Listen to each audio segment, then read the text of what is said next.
Good morning. It is another day, and today we are in Canada. That's right, folks. We are in New Brunswick, Canada, trying not to get run over because people are driving really crazy up here. But we are at the Roosevelt Campobello International Park. This is the only international park in the world managed jointly by the United States and Canada after the Roosevelts donated it to both countries. So we're going to check it out, check in, hopefully get some tea.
This building that we just went through, this was the cottage.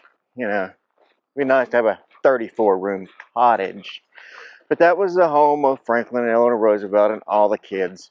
Great little tour. They do guided tours through everything. If you're on a guided tour though, folks, just remember, you don't have to narrate everything. When we're walking through and the guide says, this is so-and-so's bedroom, you don't have to go up and say, ooh, a bedroom. Yes, Karen, we just heard it was a bedroom by the tour guide. Let's pay attention and listen. Anyway, really neat area, neat building. I wish I had a cottage that was half that size on the ocean somewhere, but it was left to the Canadian and the United States government when they passed away. This is where Franklin Roosevelt fell ill with polio. So now we're going to go to Eleanor's tea. That's right, folks. We scored tickets to do it twice a day at 11 and 3. 11 is first come, first serve. 3 o'clock, you have to have reservations. They stay sold out, so get here early like we did. We left about 6:45 Eastern time this morning. As soon as you cross the bridge here, you come into Atlantic time zone, so you're an hour ahead. We got it. We got tickets, so let's go have some tea.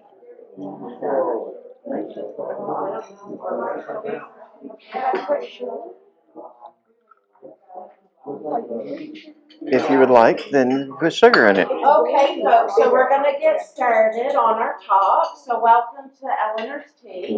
We're here in the Welchover Cottage. This happens to be the oldest cottage on park grounds, and it was built the same year Eleanor was born, so 1884. This was the home of, summer home of Samuel and Kate Gannett Wells. So she would have been the event planner back in the day. She was very important in starting the Campobello Library, which is now the second oldest in Canada. So if you do have a chance to go there, it's amazing with tons of island history there. She also would have been friends and acquaintances with Sarah and James Roosevelt and little Franklin. He was just a baby when they came. Taking whatever they could drag home. So it is really Jacob can't get it sweet enough. And Eleanor loved it. So our sweet Eleanor, Anna Eleanor Roosevelt, she was born on October 11th, 1884. And most people that, they don't really know a lot about Eleanor. They haven't read a lot about her. They think that her life was just She was rich, her family was very prominent on both sides, which they were. But Eleanor's life was very, very hard. She did not have an easy life whatsoever. So Elliot Roosevelt was her dad, and he would have been a younger brother to Teddy Roosevelt. So they were part of the Oyster Bay Roosevelt.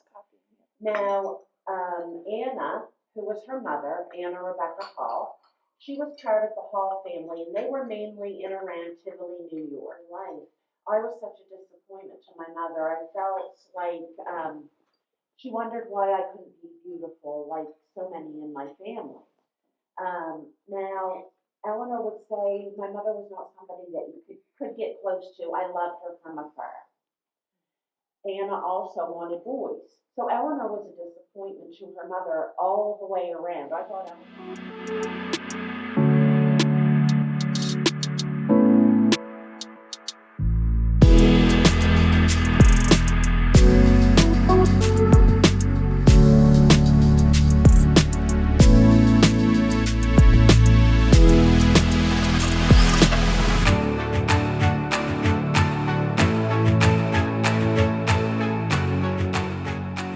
All right, so we are at one of the two lighthouses here, but right there is the Canadian border checkpoint. Franklin Delano Roosevelt Memorial Bridge that leads into Lubec, Maine, and the U.S. Border House. Interesting thing that we learned during one of the tours, or during Eleanor's tea, is this bridge behind us didn't exist until early 1960, 61, 62, somewhere right in there. FDR never wanted a bridge to the island. Didn't want people over here as much, I guess. So ironic that it's named for him and he never wanted it to be here. So we're going to check out this lighthouse while we're waiting on the tide to go down so we can check out another lighthouse. But that's Maine, right behind us, directly behind that lighthouse. That close. Oh, there it is. There's a sail right there. That's almost bad. There he is over there on the edge.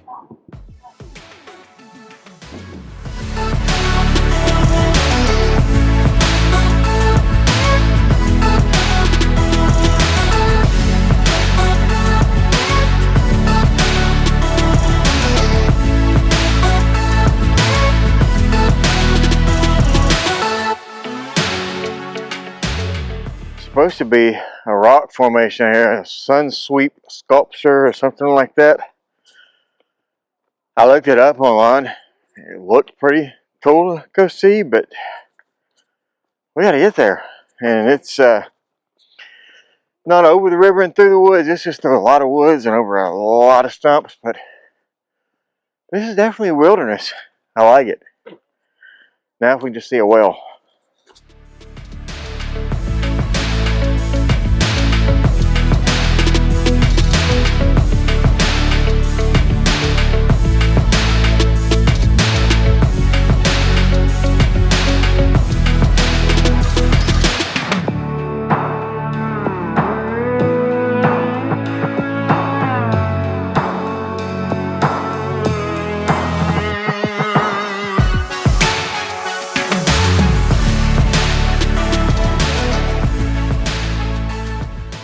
He's been chasing me all over the place. He won't stop chasing me. And I had to run.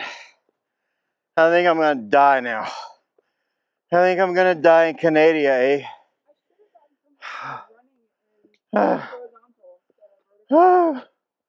Okay. Goodbye. Goodbye. Oh, oh God. Get away.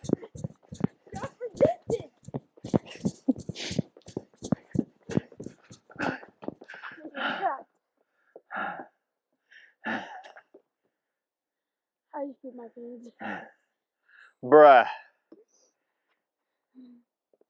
Where you gonna go? Where you gonna go?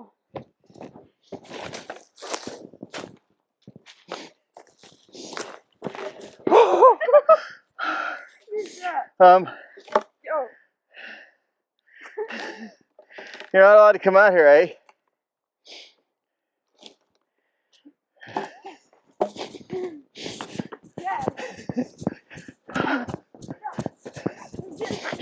All right, we've made it back over to the Harbor Head Lighthouse. This is the one where, now that it's low enough tide, we can actually walk across where the ocean was earlier and go over to the island where the lighthouse is at.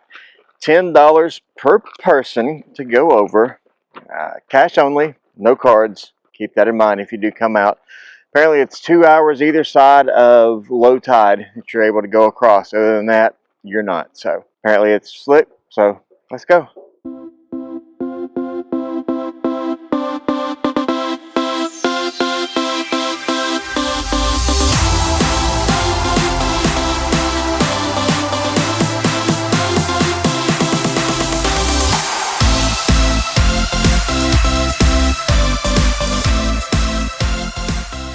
All right, so where we're at right now, we're walking on the ocean floor. This earlier was completely covered, and half of these stairs was covered in water. I think you can see that from earlier in the video, but let's get out of the ocean and go back up.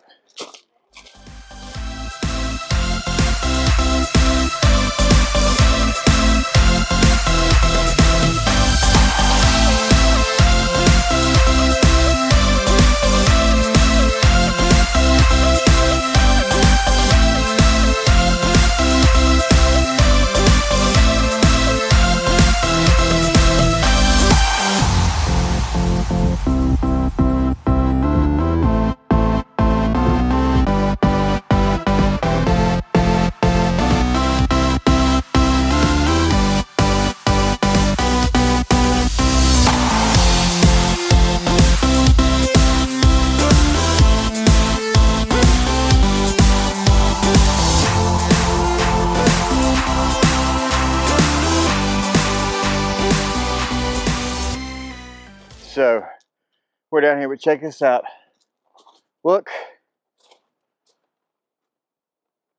right up here you can see where the seaweed stops. That's how deep, all the way down here below the tide, we are right now.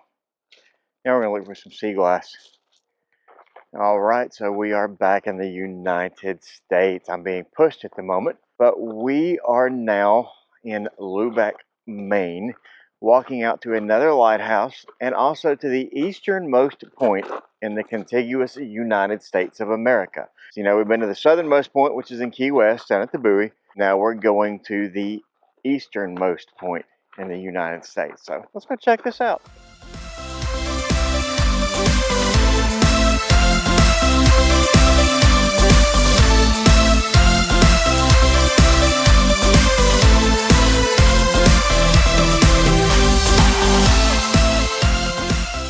So directly behind us over here is Grand Manan Island. That's the one we were seeing from Liberty Point that FDR had sailed across to and dug for Captain Kidd's treasure unsuccessfully.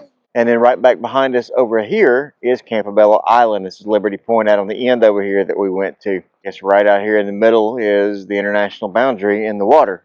So neat little area over here. It's amazing in the Bay of Fundy just how much the tide changes is. It's the most change or the highest amount of water change in tidal volume anywhere. I think it's, I haven't looked it up. I've heard 30 something feet. I've heard somebody say 52 feet. It's a pretty specific number, but either way, that's a lot of tidal change. Just walking out where we went to the last lighthouse we went to, just looking at where we saw the water line was at when we first went out there to where we walked across, easily 10 feet just right there.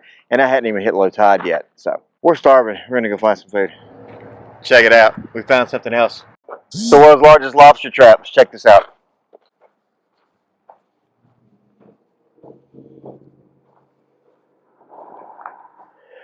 Alright, so we're going to go into a little local place here and have some dinner before we head back. So that'll be the end of this video. Stick around though, make sure you're subscribed. Hit the bell like button because you don't want to miss the rest of Bar Harbor and Acadia that we have coming up. Campobello Island is highly recommended. It is in New Brunswick, Canada, so you do need a passport to go over. But if you have your passport, definitely go over.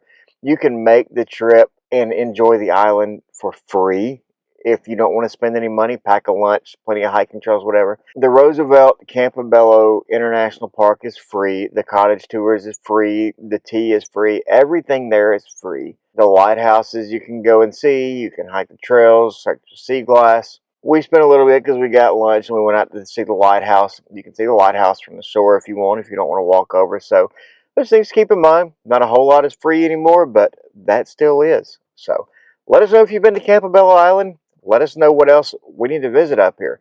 We're definitely looking for recommendations as we go across Vermont here in a couple of weeks. Till next time.